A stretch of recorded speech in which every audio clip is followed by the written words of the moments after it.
Vous connaissez sûrement des termes comme delirium tremens, la petite bête ou la blanche, mais savez-vous ce qu'ils signifient vraiment?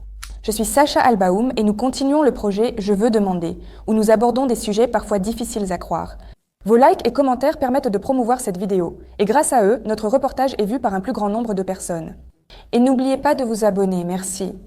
Le delirium tremens, ou délire alcoolique, est une psychose survenant lors du sevrage chez une personne dépendante à l'alcool. Les principaux symptômes du delirium tremens sont des hallucinations visuelles, auditives et même tactiles. Bonjour à tous, je m'appelle Dima, je suis un toxicomane et alcoolique invétéré avec une longue expérience. À ce moment-là, j'avais 36 ou 37 ans. J'étais un toxicomane héroïque, j'ai survécu à des crises de manque terribles et ainsi de suite. Et vous, ce sont des jeux d'enfants, vous savez tout ça. Je n'imaginais pas à quel point c'était un véritable enfer. Vous m'avez demandé quel type d'alcool je buvais. Oui, tout l'alcool, et en plus, je buvais même de l'eau de Cologne.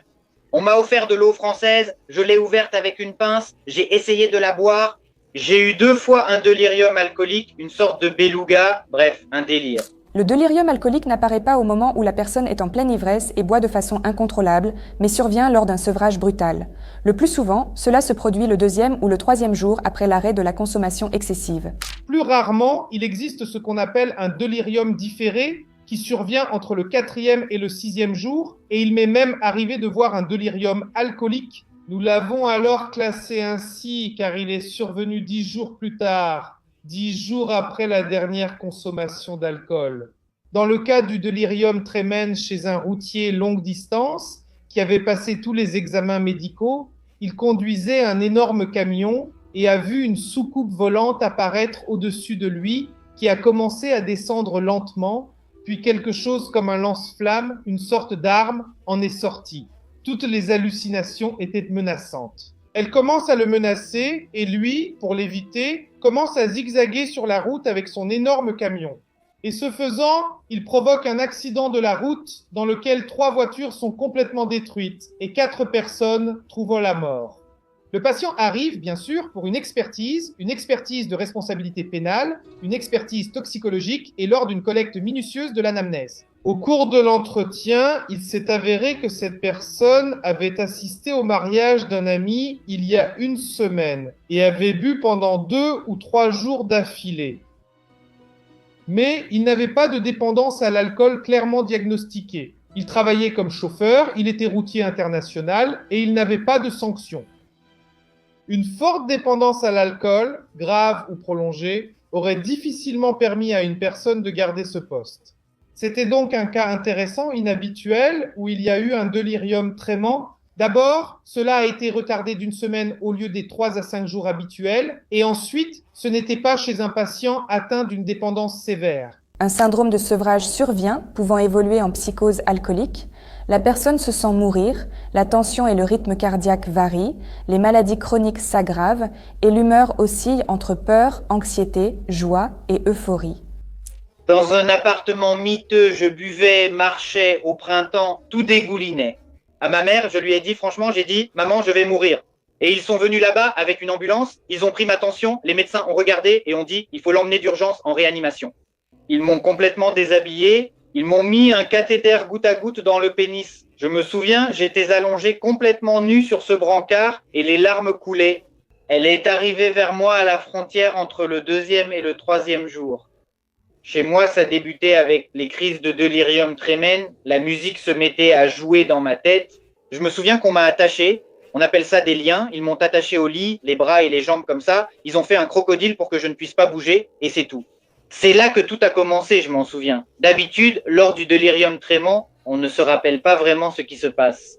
Je me souviens, j'avais l'impression qu'on avait attaché des haltères, des poids lourds à mes bras, vous comprenez? Oui, j'essayais de les lever, mais je n'y arrivais pas. Alors qu'en réalité, c'est juste que mes bras étaient attachés.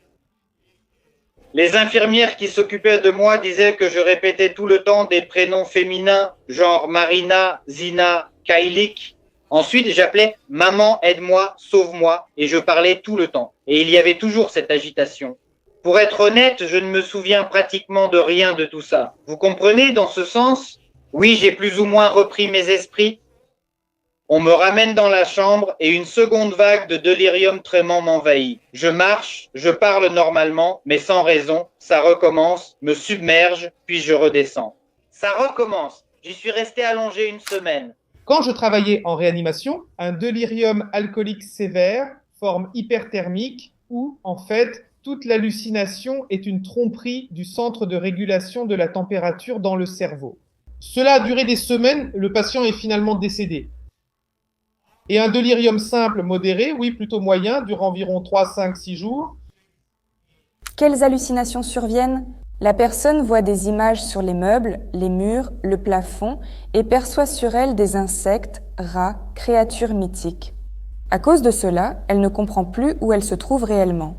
L'alcoolique commence à réagir à ces visions. Il se frappe, crie et peut même se suicider. Tu parles avec le patient et il fait tout le temps ces mouvements, quelque chose dans la bouche, comme s'il essayait d'avaler sa salive, mais il n'y arrive pas. Et tu es déjà sur tes gardes, si tu es un psychiatre expérimenté, si c'est un service de narcologie, et si le patient est dépendant à l'alcool, oui, tu es déjà sur tes gardes. Tu dis alors, cher Ivan Ivanovitch, qu'est-ce qui se passe? Et il dit une phrase qui doit tout de suite te mettre en alerte. J'ai des sortes de mythes dans la bouche, docteur. Il se détourne et on voit qu'il essaie soi-disant d'enlever quelque chose de sa langue et de regarder. Dans un cas grave, nous avons vu une combinaison avec une idée délirante. Les extraterrestres, ils ont lancé un alien. Écoutez, c'est justement à ce moment-là que le film Alien est sorti parce que le délire est toujours associé à un contexte social et l'alien a engendré plein de petites créatures. Vous voyez, maintenant ils sont sous ma peau, mais les cas les plus fréquents, ce sont les démons, les insectes ou bien des mauvaises personnes qui entrent par la fenêtre, menacent, sont dangereuses, forcément. Tout a commencé quand j'ai entendu en gros que quelqu'un frappait à la fenêtre. Je me suis levé d'un bond, j'ai regardé et je me suis dit qu'il n'y avait personne. Bam, je me recouche sur le canapé chez ma mère. Tu t'allonges, tu entends des bruits à la fenêtre ou à la porte et ta tête malade commence à imaginer des choses. C'est impossible à raconter, tu te tiens juste la tête comme ça, comme si tu voulais retenir tes pensées. Je me souviens m'être levé et avoir essayé une casserole sur la tête en allant à la cuisine. Vous savez, la peur, et puis il y avait un rideau chez ma mère, alors j'ai pris ce rideau comme ça. D'un coup, tu regardes comme ça, tu regardes, et tu as l'impression que quelqu'un s'est enfui. Enfin, une sorte d'ombre. Au loin, une femme me faisait signe. Je m'en souviens encore, mais je sais que c'était absurde. Ce n'est pas possible, c'était l'hiver. Il neigeait et la femme était là, peu vêtue. Je me suis déjà levé, sorti et frotté avec de la neige. Et je suis allé jusqu'au magasin, le magasin ouvrait à 7h du matin, j'ai vite acheté ce liquide salvateur, ce poison, rapidement, et c'est comme si tout était passé. Et je me suis dit à moi-même, non, je ne vais plus jamais me mettre dans cet état. Les médecins disent que si le délirium tremens est déjà survenu, il reviendra, comme une boîte de Pandore qu'on a ouverte. Dans ce cas, s'ils se souviennent de quelque chose et qu'ils ont un peu de recul pendant un certain temps, ça les effraie vraiment. Et il dit, oui, il y a des mouches par terre, des fils dans la bouche. Et il regarde. Ou alors, il me semblait, il pose une question rhétorique déjà dans le contexte de la thérapie. Il arrive aussi qu'un alcoolique se montre trop amical et essaie de faire des actions nobles, par exemple, sauver quelqu'un des insectes rampants ou des démons. Mais cet état peut changer en un claquement de doigts. Je me souviens même d'une affaire judiciaire où un malade en délirium tremens, excusez-moi pour le contenu choquant, a massacré toute sa famille. Eh bien, cela a ensuite donné lieu à une affaire pénale et à une expertise médico-légale psychiatrique. Il voyait que des démons s'étaient installés en eux. D'abord, il le ressentait, ensuite, il le voyait à certains signes, comme la peau qui se soulevait sur la tête, et il fallait tuer ces démons. Eux-mêmes, les proches, demandaient à être tués, et alors ils se sentiraient soulagés. Si une personne arrête de boire, il n'est pas du tout obligatoire qu'elle ait un délirium alcoolique ou un délirium tremens. Pour cela, il faut que de nombreuses conditions soient réunies, dont certaines sont des conditions génétiques et, disons, neurobiologiques. La cause principale du délirium tremens est l'alcoolisme, entraînant une intoxication chronique et des troubles cérébraux. Il faut appeler une ambulance et consulter un addictologue immédiatement. Avec mon compagnon de consommation, nous avons décidé d'arrêter ensemble, tremblant et pensant que ce serait plus facile à deux. Il se lève, part, puis revient avec une hache. Réfléchissez, je suis allongé et il revient avec une hache. On m'appelle Dima. Oui, je ne me souviens plus comment il m'appelait, mais disons Maxime, d'accord? Et Maxime dit, pourquoi tu es couché avec ma femme? Et il me regardait avec la hache. je comprends. Ça m'arrive aussi, mais j'ai entendu beaucoup d'histoires. L'un se fait poignarder, un autre aussi, un autre est jeté d'un étage. Je lui dis, c'est Réga, calme-toi, c'est moi. Mais il me fixe les yeux fous. Qu'est-ce que tu fais avec elle? Bref, honnêtement, je me suis enfui, et j'ai dit aux voisins, appelez une ambulance. Lui, il a un délirium tremens. Vous savez, je vais commenter une méthode populaire et expliquer pourquoi elle est dangereuse. En fait, les médecins addictologues le savent aussi.